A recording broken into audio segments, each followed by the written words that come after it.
조갑제TV 시청자 여러분 안녕하십니까. 2021년 1월 14일 정오를 넘고 있는 순간입니다. 국민의힘은 불임정당입니다. 불임정당은 정권을 잡으려는 의욕이 없는 정당입니다. 지금 대통령 후보감을 내지 못하고 있습니다. 대통령 후보감 조사에서 빅5에 한 사람도 들어가지 못합니다. 이재명, 이낙연, 윤석열, 홍준표, 안철수 이 사람들이 빅5입니다.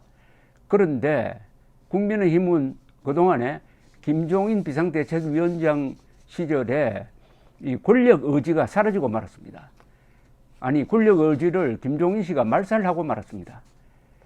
이게 큰 걸림돌이고, 두 번째 걸림돌은 당명입니다. 이름이 국민의힘이 되어가지고는 절대로 선거에서 이길 수가 없습니다.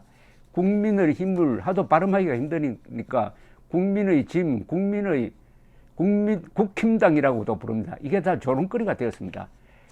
이름이란 것은 정체성을 담는 건데, 국민의힘은 도대체 뭘 하겠다는 정당인지 알 수가 없습니다.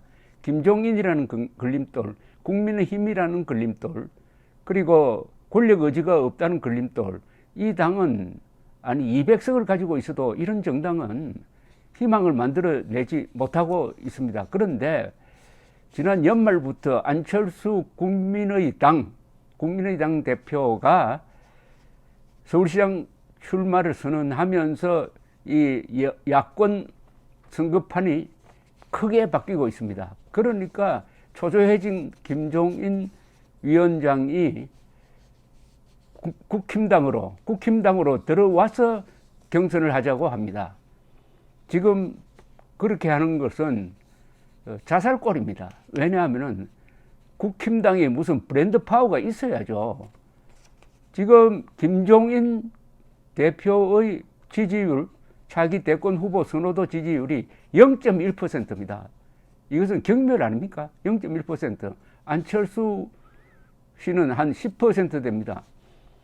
그러니까 의석수는 엄청 더 많지만은 현재 여론의 시장이라는 이게 여기서는 상품 가치가 안철수란 상품 가치가 김종인보다 100배라는 겁니다. 그리고 한 덩어리가 되어버리면은 안철수의 이미지가 죽습니다. 안철수의 이미지는 중도입니다. 중도면서도 우파의 지지를 받고 있습니다. 그게 이 사람의 강점이고, 각종 여론조사에서 지금 서울시장 후보 중에서 1위를 달리고 있는 이유입니다. 이것은 큰 자산입니다. 즉 대한민국 세력 입장에서는 큰 자산입니다. 윤석열도 큰 자산입니다. 보수와 중도가 합치면 약 60%가 되니까 그런데 또 중도가 더 큽니다. 보수보다. 내가 중도라는 사람 35%, 내가 보수라는 사람 25%입니다. 그런데 국민의힘은 저게 중도당인지 보수당인지도 모릅니다.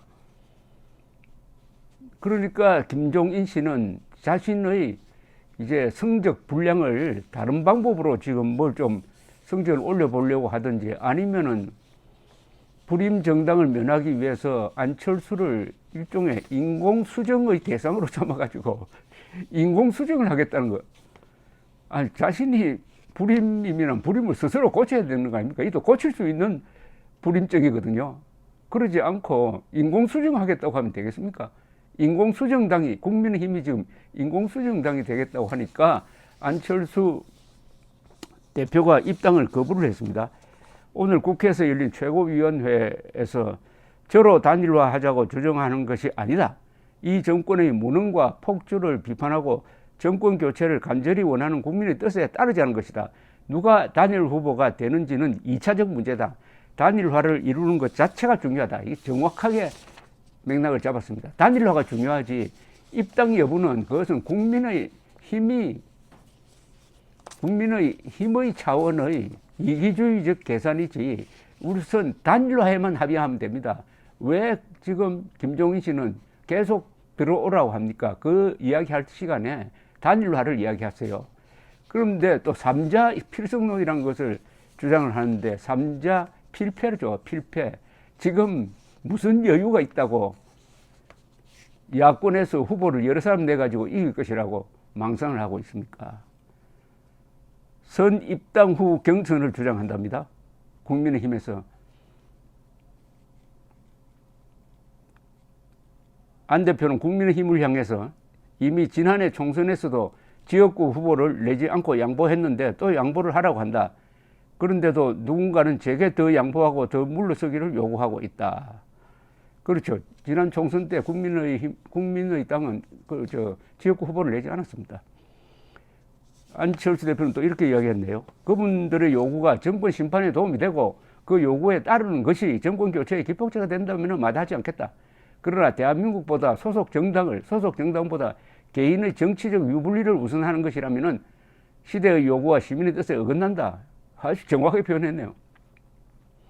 지금 정권 교체란 대명제가 있는데 그러려면 자연히 단일화가 답인데 무슨 삼자 필승론이라든지 굳이 국민의힘에 들어와서 단일 후보 내겠다고 하면은 중도를 지금 놓치게 되는 것 아닙니까? 중도 놓치고 무슨 수로 이길 수가 있습니까? 이것은 김종인 당신 개인적 계산하지 마라. 김종인 씨를 극도의 이기주의자로 보는 사람이 있습니다. 저도 거기에 동의합니다. 저 사람은 대의가 없는 사람입니다. 자기 개인, 더구나 80 넘은 사람이 하고 있는 행태로는 그 나이 값을 하지 못하고 있습니다. 대범하지 못하고 대국을 보지 못하고 대망을 갖지 않고 있습니다. 안 대표는 국민의힘을 향해서 100번을 생각해도 여러분의 비판이 향해야 할 곳은 저 안철수가 아니라 무도하고 폭압적인 문재인 정권이다. 문재인 정권은 자신들의 이익을 위해 권력을 사유화했다. 자신들의 영구 집권을 위하여 소위 검찰개혁을 하겠다면서 망나니 장관을 내세워 국정을 만신창이로 만들었다. 야권이 믿을 곳은 민심밖에 없다. 서울시장 선거에서 이기면 정권교체의 교도보를 마련할 수 있지만은 선거에서 지면 여당 30년 집권을 보장하는 철옹성이 완성될 것이다. 그러니까 서울시장 선거에 국가의 운명이 달렸다. 이런 이야기인데 이 말이 저는 실감이 있는데요. 야권이 믿을 곳은 민심밖에 없다. 그런데 민심을 지금 안철수, 윤석열에 의해서 보수와 중도가 한덩어리가 된 이 민심을 가져가려면은 절대로 김종인이가 국민의힘이 앞에 나오면 안 됩니다. 그러니까 한덩어리가 되면 죽는 거라는 거죠. 만약 안철수가 국민의힘에 들어가 버린다든지 윤석열 씨가 국민의힘에 러브콜을 받는다든지 하는 이런 상황이 벌어지면은 공멸한다는 거죠. 공멸. 국민의힘은 다른 것 없습니다. 자기 실력을 길러야 됩니다. 자력 경쟁해야 됩니다. 그 안에서 후보를 만들어내야 되고 왜 홍준표 같은 사람 불러들여가지고 경쟁체제를 만들지 않습니까? 나경원 출마를 선언했으니까 나경원 씨를 키워야 됩니다. 키워가지고 안철수하고 재밌는 흥미로운 그런 대결 구도를 가지면 될 것 아닙니까? 어쨌든 김종인은 퇴장해야 합니다. 김종인은 걸림돌입니다. 정권 교체의 걸림돌이 김종인입니다. 그리고 국민의힘이라는 이 말도 아닌 이름입니다. 그리고 권력 의지가 없다는 것입니다. 그리하여 지금 불임정당이 되고 있습니다. 안철수를 상대로 인공수정할 생각하지 말고 스스로 권력 의지를 만들어 내십시오. 거기도 야망이 있는 사람이 있을 것 아닙니까?